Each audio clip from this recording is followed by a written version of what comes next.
Hello, and welcome to today's episode of A Cancer Conversation with the Georgia Cancer Center at the Medical College of Georgia at Augusta University. I am your host, Chris Curry. Today, I am joined by Dr. Martha Terris. Dr. Terris is a Witherington Distinguished Professor in Urology, and she serves as the chairperson of the Department of Urology at the Medical College of Georgia at Augusta University. Dr. Terris, thank you for joining me for today's conversation. Now, we've had you on the Cancer Conversation podcast before. You talked about bladder cancer. Today, we're going to be talking about prostate cancer, another part of the urinary tract system. And so I want to thank you for joining me to talk about prostate cancer. September is Prostate Cancer Awareness Month, and there's always a lot of information to share about prostate cancer. So we're honored to have you on the podcast today. Thank you. So let's start with patients come to you at the Georgia Cancer Center and they come with a potentially elevated PSA level, right? Right. Most people don't come already with a diagnosis of prostate cancer. They come when their referring physician, usually their primary care doctor, was worried that they might have prostate cancer because they had a screening blood test called PSA, or prostate-specific antigen, that was worrisome. It was abnormally high, and they want us to be sure the person doesn't have cancer. And what are the guidelines for that screening? Because I think one of the things we want to touch on is always important to talk about screening, detecting it early. What does that look like for men? Right, and that's a large part of what we end up addressing with the patients when they come in. So for men between 50 and 75, we recommend usually annual screening with PSA. But if you're a man at high risk for prostate cancer, you have a family history of prostate cancer, you're African American, you have a family history of carrying the BRCA1, BRCA2 breast cancer mutations, we will sometimes recommend that you start screening at age 40 for those. After age 75, we are less aggressive, and that doesn't mean that those people don't have prostate cancer, because by the time you're 90, almost all men have a few little cells of prostate cancer in their prostate. It's just that those are slow-growing prostate cancer cells that typically don't spread as rapidly and will take 15, 20 years to cause problems for that patient. So even though we know it's probably there, we can actually hurt the patient more by doing a lot of painful tests to try to find the cancer than just leaving them alone. Yeah, and we're going to talk about that slow growing process in a little bit. First, though, how common is prostate cancer in Georgia and South Carolina? Pretty common.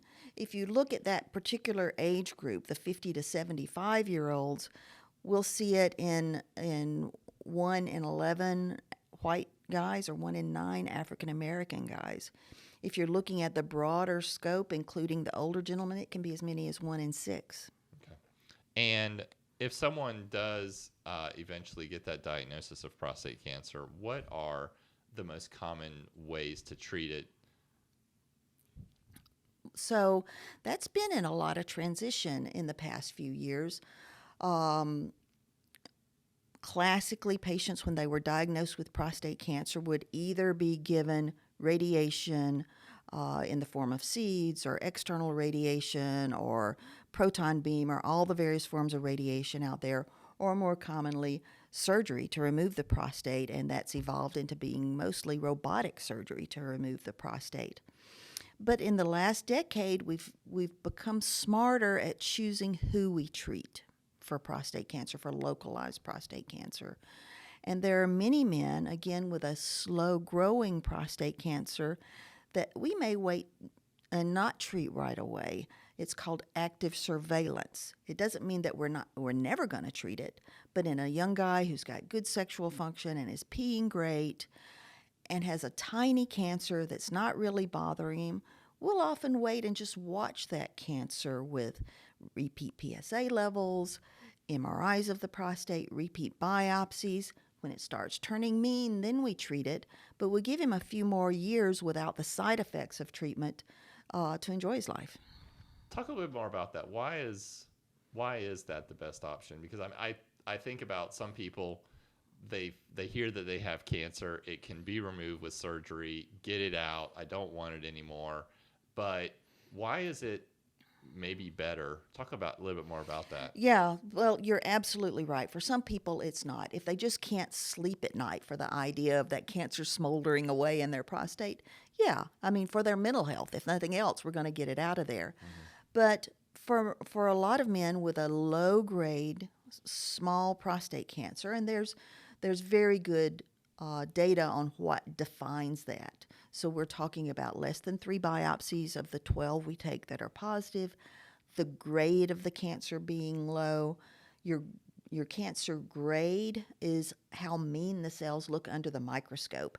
The meaner they look, the faster they grow, the sooner they spread. So the low grade is those that don't look mean, that aren't going to spread fast. And so if a gentleman's cancer is all low grade and there's not very much cancer, it's probably safe to watch it. That cancer is not going to get away from us very soon. How often do they have to come in for scans and follow-up appointments? How often do you check to make sure that that prostate cancer is not turning mean? So we'll typically get PSA levels every 3 to 6 months. We'll get an MRI about 6 months after the biopsy. You don't want to get it too soon because there'll be swelling or some bruising from the biopsy that can mess up the MRI. So we'll get one in about 6 months, and usually annually after that. And depending on how the PSA behaves, we might get a biopsy at 1 to 2 years after that.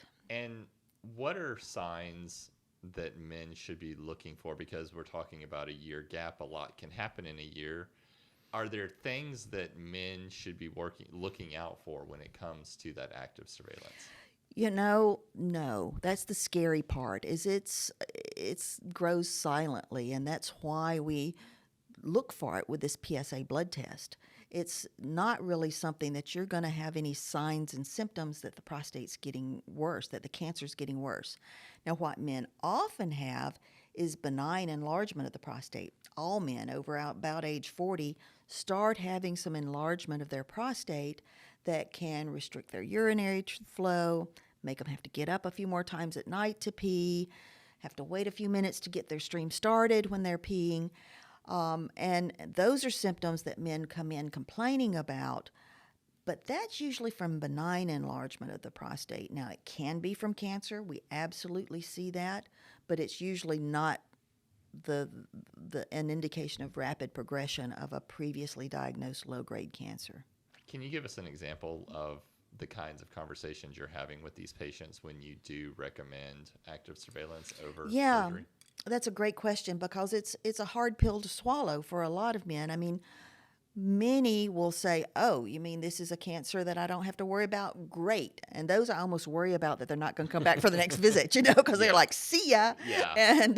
And so you like them to be a little worried. Because you want them to definitely keep those appointments because you can keep doing your scans and your checks. Exactly. So the message is not, this is nothing to worry about ever, but it's something that we don't have to rush into treatment for.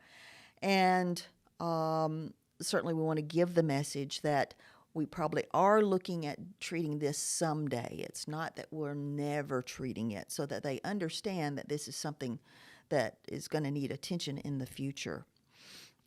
The other situation, though, is if it's an elderly person or somebody that's had a lot of significant health problems, we may never want to treat it aggressively, but only when it starts to really bother them with their urinary symptoms or other things. So it's two very different conversations depending on the overall well-being of that patient. How would you treat it less aggressively? What does that look like? So just external radiation if they were starting to have voiding symptoms, or even go straight to hormone therapy, which is just an injection once every 3 months that puts the cancer into remission rather than going for a cure in somebody who's don't have a lot of years left to live. Okay. So, Dr. Terris, we have a patient who is under active surveillance. Unfortunately, not a lot of signs to watch for that it may be turning mean, but I bet that there are things that men can do to stay healthy, to be active. Talk about that. Sure, absolutely. That's a great question. So we know that cancer loves sugar and fat, right? So a lot of refined sugar, sweets, candies. I mean, you don't have to live a Spartan life, but watch the sweets. And cancer likes a high fat diet. Any cancer, colon cancer, breast cancer, lung cancer, they love a high fat diet that gives that cancer fuel to grow. So cancers would do better with a more lean diet, less refined sugars, and more exercise to sort of burn off that extra energy. And that's not only good for the cancer, but good for your heart as well. So it treats your overall longevity.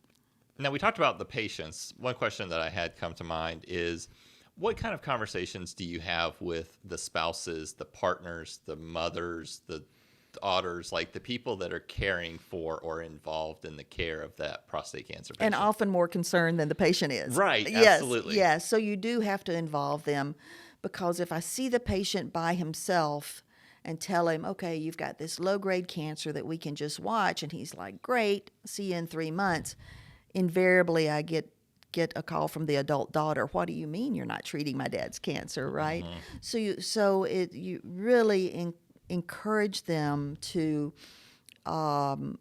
bring those family members with them to the appointments. And one sort of good thing that came out of COVID, of course, was the telehealth visits, right? So we can see the patients in their home, and ever how many family members can join in. Yes, absolutely. Or we can do a phone visit, and they can put them on speakerphone, so that you can get the whole family involved with, okay, this time your PSA was this level, and that's good because of this, and that's helped some, because often, the family members work or can't come with them for all their appointments. So we end up chasing the various family members because they're worried that we're not taking good care of Pop. Yeah.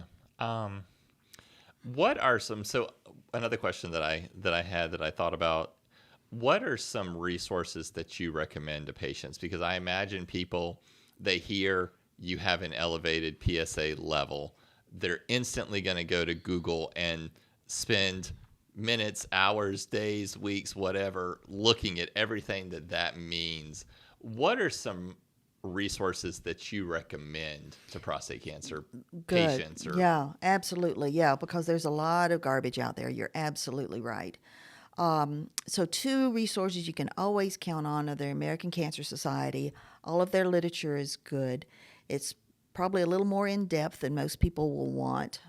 Another really good resource is the Urology Care Foundation, which is a branch of the American Urologic Association. They put out a lot of free literature for patients that you can download, that you can print out, and really explains things that urologists have written for patients, that explains the disease processes and what to expect and what questions to ask. Okay. And I'm glad that you mentioned the American Urological Association. So the last time we had you on, we were talking about bladder cancer. You were recently being celebrated by the AUA, and now we're talking about research.com in its 2023 Best U.S. Universities and Colleges rankings recognized Augusta University for its research. And I know that research is a big part of what you have done over your career. Talk a little bit about the importance of research and the kinds of research you do. Yeah, so research, we can see one individual patient, and even those things we've talked about, what are the odds that a patient with a low-grade cancer with 1 or 2 or 4 biopsies positive are going to develop a more aggressive cancer with time? Knowing the answer to those questions, knowing that a patient with 6 biopsies positive probably is going to get worse, and not be a safe one to watch, versus someone with 2 biopsies positive. That comes from research where we look at thousands and thousands of patients and follow them and see what ultimately happens with them. That way we can put odds on, okay, about 80% chance you're going to be fine with this cancer, or 90%, or maybe it's 50%, and maybe you don't want to watch this cancer if your odds of it turning bad are a coin flip, right? So all of those numbers that we share with patients are that risk stratification, we call it, that we give patients is based on looking at large numbers of patients that we follow their clinical scenario.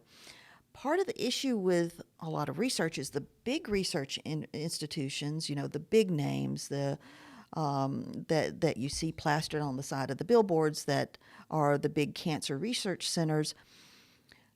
Their research is on patients that can afford to fly to their big cancer center and have treatment, and are probably not the person that struggles just to get enough money to drive here from Macon, right?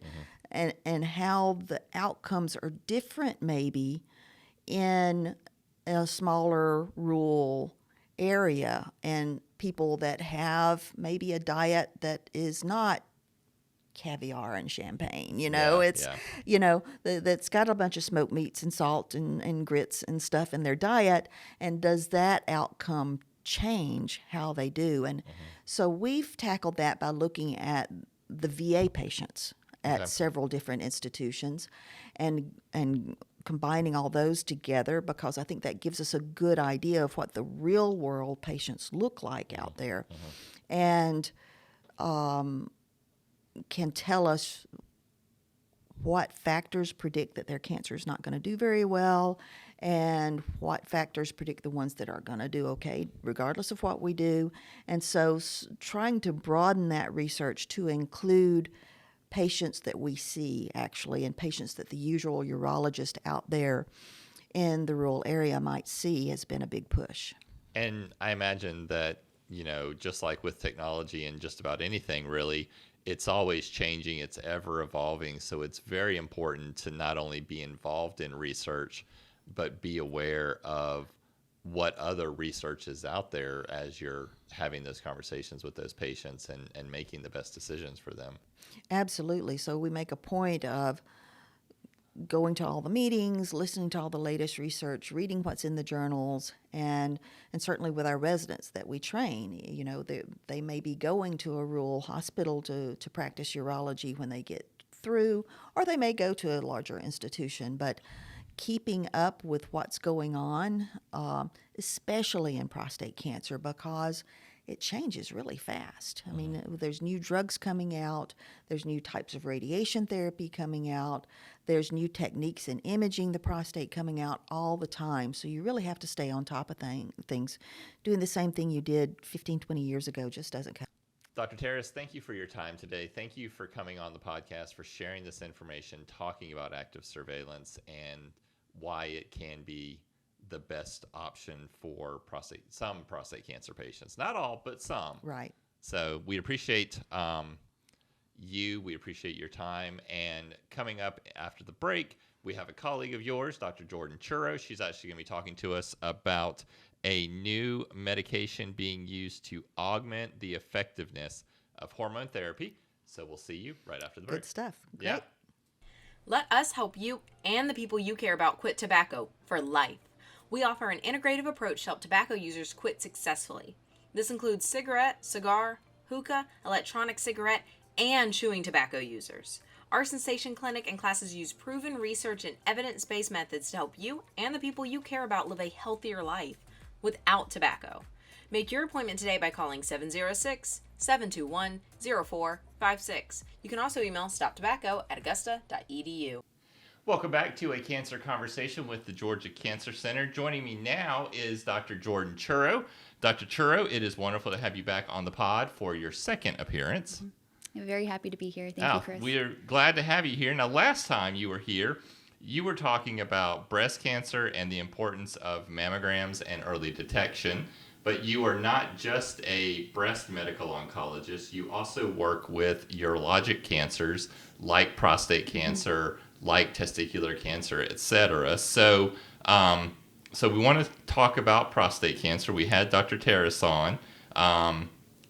So what are some warning signs that people should be aware of, men should be aware of, when it comes to prostate cancer? Yeah, that's an excellent question. So, for a lot of patients, they will have symptoms. So, the prostate gland is a very small gland, and if it does become enlarged with cancer, you can have symptoms such as maybe abdominal discomfort, abdominal or pelvic pressure. There can also be blood in the urine. We call that hematuria, as well as urinary hesitancy or urgency. So if you have a patient or a friend that perhaps is always running to the washroom, that's something maybe to consider. Also, if the prostate cancer leaves the prostate itself and goes to, let's say, a regional lymph node in the inguinal or groin area, a patient might be able to palpate an enlarged lymph node that could either be tender or non-tender. And then we also have individuals where, unfortunately, if they do progress to stage 4 disease, meaning outside of the prostate gland itself, and let's say that the cancer goes to perhaps a bone or the liver, they could also present with, liver pain, upper quadrant pain or bone pain. And then we also do have a very small fraction of individuals that perhaps are completely asymptomatic, and we actually, diagnose these individuals through screening PSA tests. All right. What about risk factors? Are there risk factors that make some men more susceptible to developing prostate cancer during their life? Yes. So, the number one risk factor is being a male. And then also second is age. So, the average age of prostate cancer is in the 60s. However, we do have a fraction of individuals that present at earlier ages. What are some other risk factors? We actually have data to suggest that African Americans, so various ethnic groups, for some reason have an abnormal or increased risk of prostate cancer. And that's why in this patient population, sometimes we even recommend screening instead of at 50 years of age, at 40 years of age, because we know they're higher risk. There's also, lastly, genetic mutations that actually increase their risk of prostate cancer. The most common is BRCA2. However, there are also a large range of genetic mutations that could increase the risk. So it is very important, if someone has a family history, let's say of prostate cancer in their uncle, their father, their brother, or, if they have, an individual that's related to them diagnosed at an early age with maybe not only prostate cancer, but other hereditary diseases such as breast cancer, ovarian cancer. Sometimes these genetic mutations actually encompasses a large variety of cancer types. Now, we've interviewed Dr. John Henson, the director of the Cancer Center's Hereditary Cancer Clinic, a couple of different times on the podcast.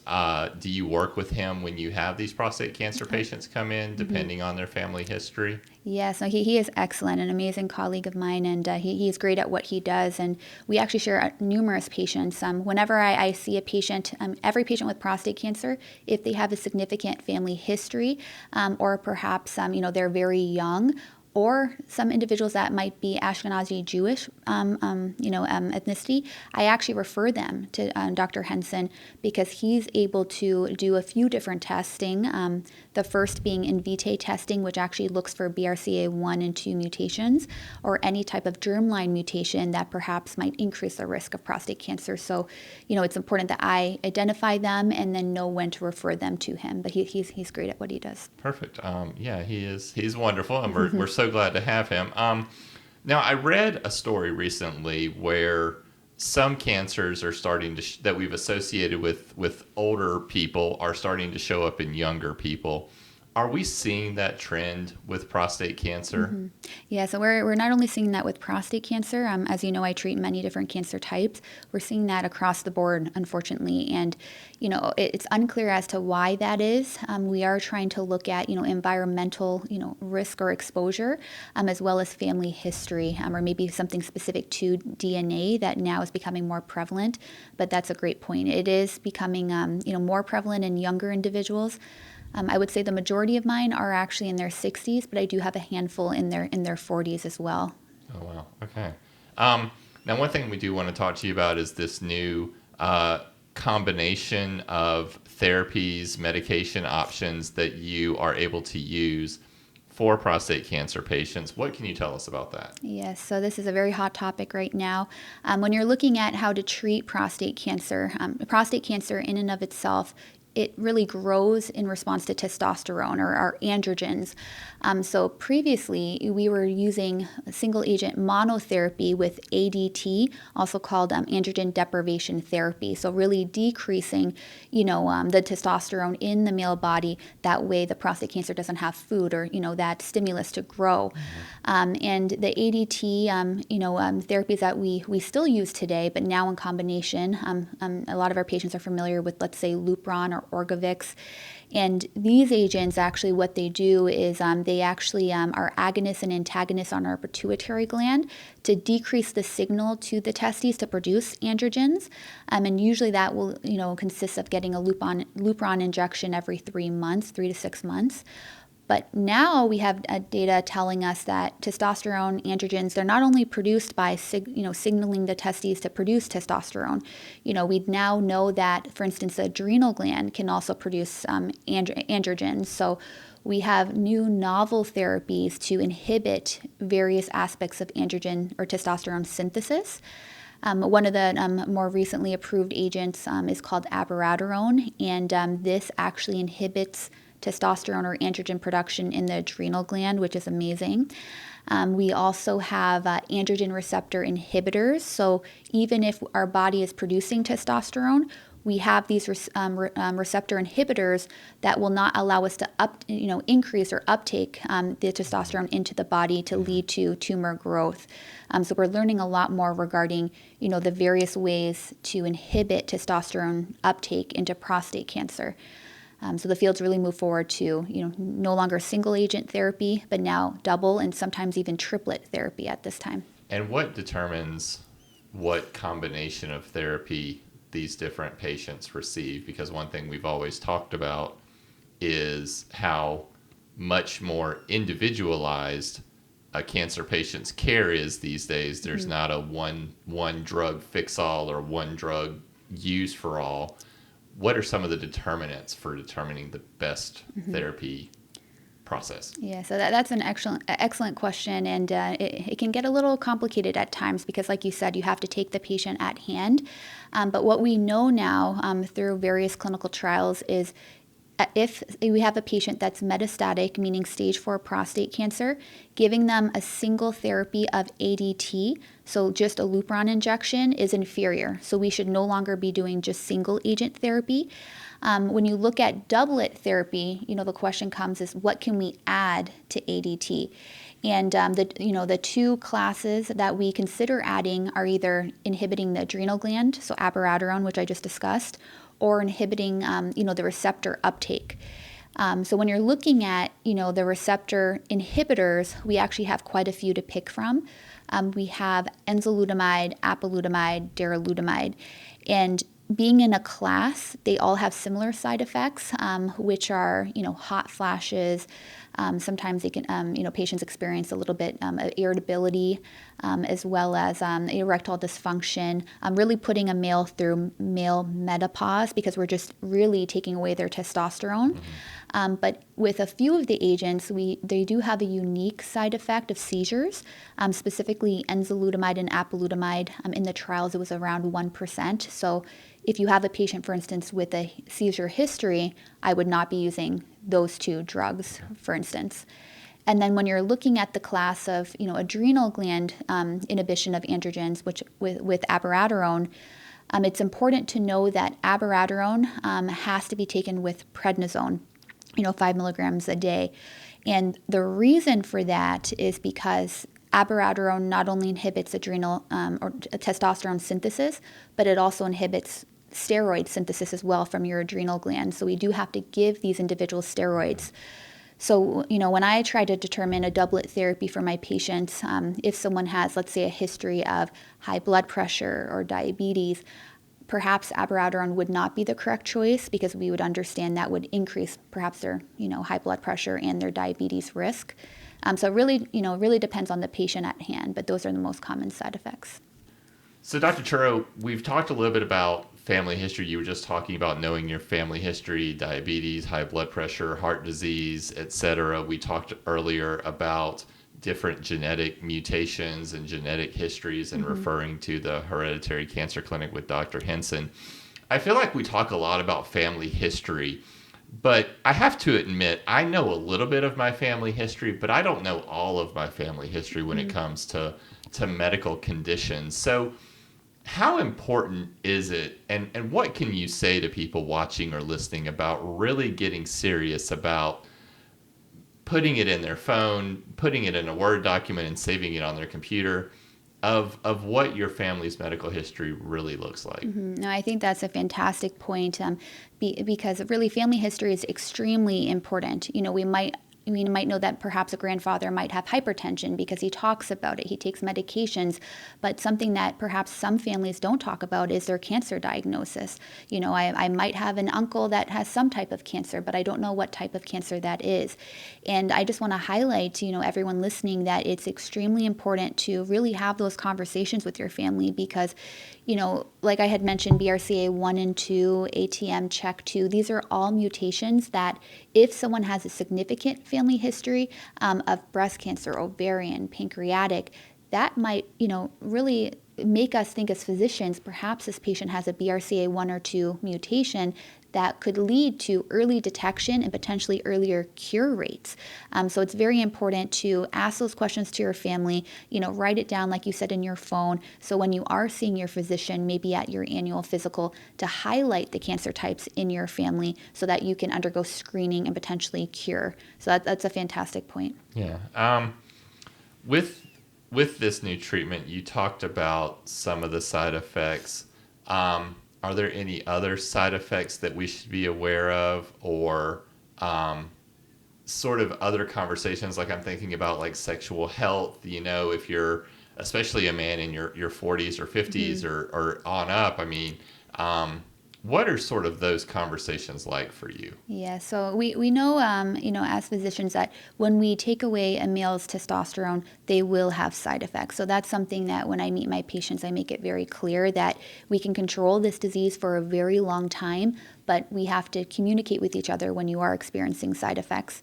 When you talk about sexual health, that's extremely important. When you take away a male's testosterone, it will be difficult for him to maintain an erection. So that's something I will discuss with them, because if they need, Viagra pills, or if they need to see a specialist that actually specializes in male sexual health, I think it's important that they feel comfortable with me to talk to me about that. And then also when you're asking about other side effects, a very, very hot topic right now, just this year, we have new data showing us that monotherapy is inferior to doublet therapy. And now we have data saying that now, we're actually moving to triplet therapy. And what is that triplet therapy? It's one of the doublet combinations I spoke to you about, but then adding on chemo, docetaxel. So when you think about chemotherapy, I mean, it's scary, right? Because, chemotherapy not only kills the cancer cells, but it really kills any cell that's rapidly dividing. Yeah. So, I do have to also talk to my male patients that we can intensify therapy. We have data showing us that in high risk stage 4 prostate cancer, it can improve overall survival. But during that time you receive the chemotherapy, you will have added toxicity. And the added toxicity can be, hair thinning, nausea, vomiting, diarrhea, generalized fatigue. So it does take a toll on some of the patients. They also have an increased risk of infection, but it's something that I at least discuss with them, looking at the data, that it can improve their overall survival if they really just push through and try to get that triplet therapy regimen. Okay. And of course, with these new treatment regimens that we've been talking about, the mono, the doublet, and the triplet, obviously this all came from clinical trials, clinical research. What other clinical trials are showing promise when it comes to prostate cancer? Yeah, so it is a very, very exciting field, and there are numerous clinical trials out there. Just looking at what I'm excited about is actual targeted therapy. So now we're actually looking at clinical trials for each patient individually. So let's say if we have a P10 mutation, in clinical trials they're actually developing targets to that specific mutation, so perhaps we won't get off-target side effects. They're also thinking about moving novel agents to the earlier stages of prostate cancer. So for instance, we have this amazing therapy that we use at the end stage of prostate cancer called Pluvicto, which we actually just opened up here. And what Pluvicto is using radioactive therapy, and it actually targets PSMA antigen. So PSMA is prostate-specific membrane antigen, which is only found on prostate cancer in your body. So it's technically a directed radioligand to prostate cancer. And that's only approved in the end stage of prostate cancer disease. But we have clinical trials saying, what if we move this amazing therapy to, let's say, an earlier stage prostate cancer? What would be the outcomes? So it's extremely exciting. We're looking at, genetic mutations, PSMA therapy, further combination strategies. So I'm very excited to see what we have in store over the next year. Well, Dr. Ciuro, I appreciate the information that you shared today and taking the time to sit down and talk with me and share the information with those watching or listening to this podcast. So thank you very much. Yeah, thank you. I had a great time. All right. Well, we are glad to have you, and we are glad to have those watching and listening. Remember that you can subscribe to A Cancer Conversation. You can find the video version on YouTube or Spotify. You can also listen to the audio version on Apple Podcasts, Google Podcasts, Amazon Music. So quite a few ways to subscribe, listen, educate yourself, share with your family and friends to be a little more knowledgeable, maybe catch cancer earlier. And so we appreciate you, and we will see you next time.